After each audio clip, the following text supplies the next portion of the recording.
Good morning বন্ধুরা, HD লাইফে তোমাদের সবাইকে স্বাগত জানিয়ে শুরু করছি আজকের ব্লগ। কেমন আছো তোমরা সবাই? আশা করি ভালো আছো, আমিও ভালো আছি। তো চলো, সকাল সকাল আজকে চলে এসেছি রান্নাঘরে। আর রান্নাঘরে এসে আগেই আমি ভাতটা করে নিয়েছি। আর কি কি রান্না হবে সেগুলোও তোমাদের দেখাই। তো দেখো, এইখানে রয়েছে লাউ শাক কাটা, আর লাউ শাক রান্না হবে আলু বেগুন শিম দিয়ে, তো সেগুলোও কেটে রেখেছি আগেই। আর এখানে রয়েছে দেখো মাছ, দু রকমের মাছ আছে। আজকে মাছ বাজার থেকে আনা হয়েছে, পাকাল মাছ, অনেকে বান মাছ বলে। তো এই মাছ রান্না হবে। আর তোমাদের দাদা ভাই যেহেতু এই মাছ খায় না, তো সেই জন্য ওর জন্য রুই মাছ আনা হয়েছে। তো দু রকম মাছটাই এখানে একসাথেই রাখা রয়েছে। আর এখানে আছে মাছের তেল। তো এই মাছের তেল হবে, লাউ শাক হবে, আর দুই রকম মাছ আলাদা আলাদা করে রান্না হবে। তো চলো রান্না শুরু করে দিই। আর প্রথমেই আমি লাউ শাকটা করে নেব। তার জন্য কড়াইতে তেল দিয়ে দিলাম, আর এবার বড়িটা ভেজে তুলে নেব। তো বন্ধুরা দেখো, বড়িটা ভেজে আগেই তুলে নিয়েছি। আর এদিকে লাউ শাকটাও রান্না বসিয়ে দিয়েছি আমি। আর এই পাশে দেখো মাছের তেলটাও বসিয়ে দিয়েছি, দুটো একসাথে রান্না হচ্ছে। যেহেতু সব মিলিয়ে 4 পদ রান্না, তো সেই জন্য আজকে দুটো কড়াই বসিয়ে দিয়েছি। না হলে বেশিরভাগই আমি একটা কড়াইতেই রান্না করি, পরপর একটা করে করি আর একটা করে নামিয়ে নিই। তো যাই হোক বন্ধুরা দেখো, লাউ শাকটা হয়েই এসছে। এবার ভেজে রাখা বড়িগুলো আমি এর মধ্যে দিয়ে দেবো। আর যেহেতু এটা একটু শুকনো শুকনো রান্না হবে, তো সেই জন্য বড়িগুলো আমি গোটা না দিয়ে একটু হাত দিয়ে ভেঙে নিয়েছি, ভেঙে এর মধ্যে দিয়ে দিলাম। তো বন্ধুরা দেখো, লাউ শাকটা আমার হয়ে গেছে, আর লাউ শাকটা নামিয়ে নিয়েছি। আর এই দেখো, এই মাছটা যেহেতু 4 পিস মাছ, ধুতে বেশি সময় লাগেনি, আমি ধুয়ে নিয়েছি। নিয়ে এই মাছটাই বসিয়ে দিলাম আগে। কেননা তোমাদের দাদাভাই খেতে চলে আসবে, দেরি হয়ে গেলে পরে আবার রান্না করে সারতে পারবো না। তো সেই জন্য ভাবলাম, ও তো বান মাছটা খায় না, এই মাছটাই ওর জন্য রান্না হচ্ছে। তো আগে রান্না করে রেখে তারপরে নিশ্চিন্তে মাছ কাটতে বসি। কেননা বান মাছগুলো না খুব পিছল, আর ওইগুলো ছাই দিয়ে কাটতে হয়। আপাতত এই মুহূর্তে ছাইটা নেই বলে আমাকে এমনিই কাটতে হবে, তাই সময় নিয়ে বসতে হবে। তো বন্ধুরা দেখো, কথা বলতে বলতে মাছের ঝোলটা আমার হয়ে গেছে, আমি নামিয়ে নিয়েছি। আর এদিকে দেখো লাউ শাক হয়ে গেছে, মাছের ঝোল হয়ে গেছে, আর যে মাছের তেলটা তোমাদের দেখিয়েছিলাম সেটাও আমার রান্না করা হয়ে গেছে। তো সব কিছু নামিয়ে গুছিয়ে রেখে দিলাম। আর এই দেখো, মাছের জন্য একটু আলু কেটে রেখেছি বান মাছটার জন্য।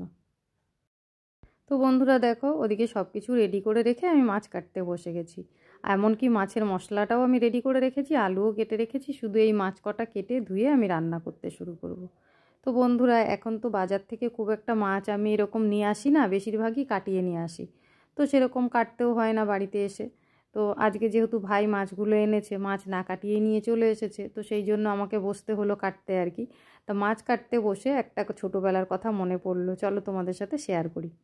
তো বন্ধুরা, আমাদের বাপের বাড়ি, আমাদের পেছন দিকটাতে একটা বিরাট বড় একটা পুকুর ছিল, জানো তো। আর আমরা কি করতাম, বর্ষার সময় তো জল বাড়তো পুকুরে, আর আমরা বাড়িতে ছিপ তৈরি করতাম। আর ওই সময় দোকানে না, আশেপাশে ছোটোখাটো দোকানগুলোতেও বড়শি, সুতো, সীসা, ময়ূর পেখম এগুলো বিক্রি হতো। কেননা যেহেতু গ্রামের সাইড, সেহেতু ওখানে তো বেশিরভাগ মানুষই ছিপে করে মাছ ধরে, তো সেই কারণে সহজেই পাওয়া যেত। তো আমরা সামনের দোকান থেকেই ওগুলো কিনে নিয়ে এসে বাড়িতে বসেই ছিপ বানাতাম। আর পাশেই একটা বাঁশবাগান ছিল, এখন অবশ্য সেটা নেই। আমাদের বিয়ের পরই বাঁশবাগানটা কাটা পড়েছে, আর ওখানে এখন বাড়িঘর হয়ে গেছে।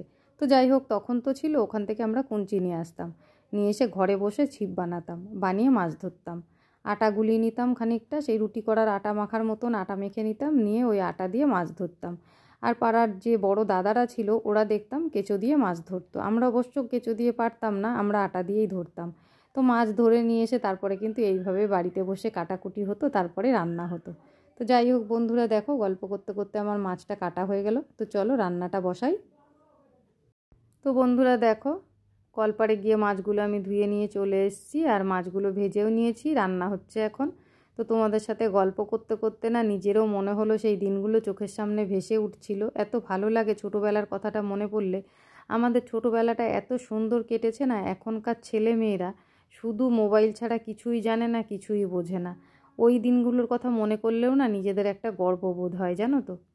তো যাই হোক বন্ধুরা দেখো, এদিকে আমি আগে পেঁয়াজ দিয়ে আলু দিয়ে একসাথে ভেজে নিয়েছি, নিয়ে তারপরের মধ্যে একটু টমেটো দিয়ে দিলাম, আর একটু লবণ হলুদ দিয়ে দিলাম। আর যেহেতু বান মাছ রান্না হচ্ছে, তো সেই জন্য মাংসর মতো করেই রান্না হয় এই মাছটা।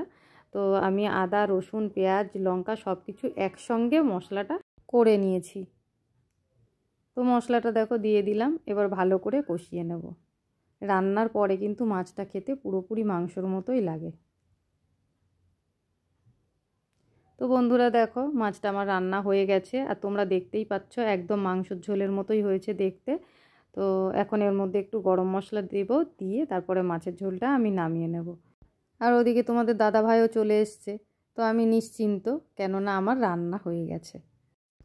তো বন্ধুরা দেখো রান্নাটাও আমার প্রায় হয়ে আসলো, কিন্তু যেহেতু তোমাদের দাদাভাই বাড়িতে চলে এসছে, এখন আর আমি স্নান করতে যেতে পারবো না।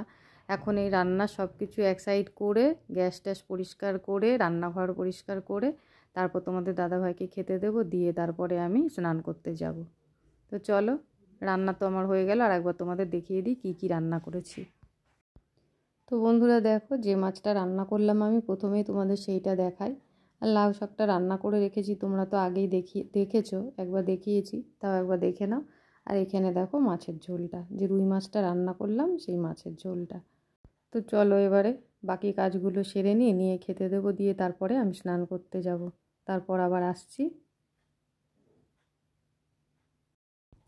তো বন্ধুরা দেখো চলে এসেছি, রান্নাঘর পরিষ্কার করে খেতে দিয়ে সব কাজকর্ম সেরে স্নান করে তারপর ঠাকুর ঘরে এসেছি, আর এসে পুজোও দেওয়া হয়ে গেছে। এখন গিয়ে খেতে বসবো। ছাদে কতগুলো জামা কাপড়ও আছে, সেগুলোও তুলে আনতে হবে। তো চলো এবার খাওয়া দাওয়া করে নিই, পরে আবার আসছি। তো বন্ধুরা আজকে দুপুরের খাওয়া দাওয়া আর তোমাদের সাথে শেয়ার করা হয়নি, আর চলে এসেছি একেবারে রাতের রান্না করতে রান্নাঘরে। তো আজকে রাতে রান্না বলতে সেরকম কিছুই হবে না, তরি তরকারি যা রান্না হয়েছিল সব কিছুই আছে, শুধু ভাত বসিয়েছি। এখন ভাত হবে, আর আমি সকালবেলায় টিফিনে রুটি করেছিলাম, সেই রুটিটা আছে, আমার হয়ে যাবে, আর ওদের জন্য ভাত বসিয়ে দিয়েছি। তো ভাত বসিয়ে দিয়ে রান্নাঘরের যে টুকিটাকি কাজগুলো আছে সেগুলো সেরে নিচ্ছি। তো বন্ধুরা আমার আজকের ভিডিওটা তোমাদের কেমন লাগলো অবশ্যই কমেন্ট করে জানিও। ভালো লাগলে লাইক কমেন্ট শেয়ার করে দিও, আর চ্যানেলে যদি নতুন হয়ে থাকো চ্যানেলটাকে সাবস্ক্রাইব করে আমার পাশে থেকো। আর যারা প্রথম থেকেই পাশে আছো তাদের অসংখ্য ধন্যবাদ। তো চলে আসবো আবার কোনো নতুন ভিডিও নিয়ে, ততক্ষণের জন্য তোমরা খুব ভালো থেকো, সুস্থ থেকো। আজকের মতন এই পর্যন্তই, টাটা বন্ধুরা।